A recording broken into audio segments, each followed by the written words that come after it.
బీరకాయ తెలగపిండి కూర. కావాల్సిన పదార్థాలు: తెలగపిండి, ఎల్లుల్లి రెబ్బలు, ఎండుమిరపకాయలు, తాలింపు సామాన్లు.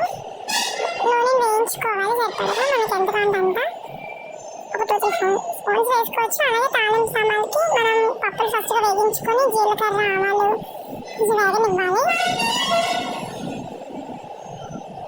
నెక్స్ట్ కొంచెం ఎల్లుల్లి రెబ్బలు తీసుకోవాలి. ఎక్కువ తీసుకుంటే బాగుంటుంది. కూరకి ఎల్లుల్లి రెబ్బలు చాలా టేస్ట్ ఇస్తాయి, ఆరోగ్యానికి కూడా చాలా మంచిది కదా.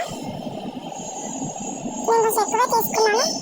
తర్వాత కొంచెం పచ్చిమిర్చి ఒక 2 మిర్చి తీసుకున్నా. అలాగే కరివేపాకు, ఎండుమిరపకాయలు ఒక 4 రెబ్బలు, అదే 4 ఎండుమిరపకాయలు, అలాగే ఒక ఉల్లిపాయ కోసుకుని వేసాను. బాగా వేగనివ్వాలి ఇవన్నీ.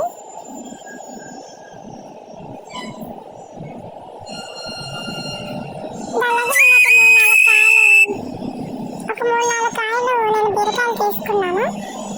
చిన్న చిన్న ముక్కలుగా కోసి వేయించాను. దానిపైన మూత పెట్టి కొంచెం వేగనివ్వాలి. అలాగే నెక్స్ట్ కొంచెం పౌడకిన తర్వాత పసుపు 1 స్పూన్ పసుపు వేసాను. అలాగే కారం 1 స్పూన్. వేగిన కొంచెం వేగిన తర్వాత ఒక 2 స్పూన్స్ సాల్ట్ వేసుకోవాలి.